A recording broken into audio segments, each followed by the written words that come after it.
Michael Waltz, Donald Trump's national security advisor, stated that he accepts full responsibility for the senior administration officials' group conversation that unintentionally contained a journalist and disclosed extremely sensitive information regarding planned airstrikes in Yemen.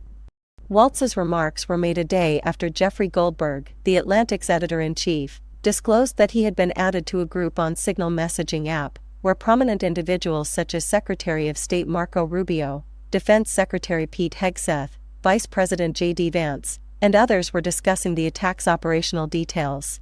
While Australian PM Anthony Albanese stated that the scenario obviously isn't desirable, Canadian PM Mark Carney described it as a serious issue and all lessons must be taken. According to Goldberg's story in The Atlantic, Waltz had invited him to the chat by accident.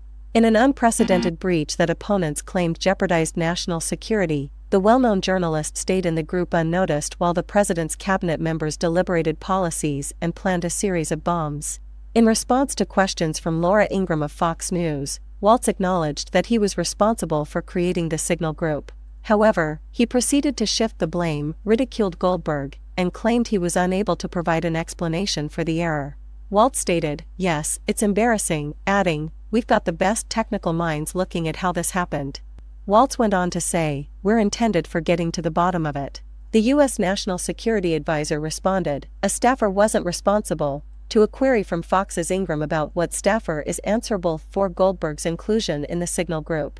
He also accepted full responsibility for the breach, saying the group was created by himself and it was his responsibility to ensure that everything is synchronized.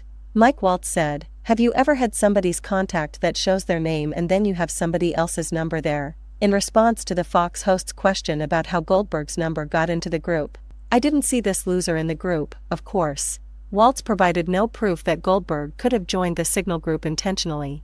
He referred to Goldberg as the bottom scum of journalists and criticized the media for concentrating on the controversy earlier in the interview, saying he didn't know him or text him.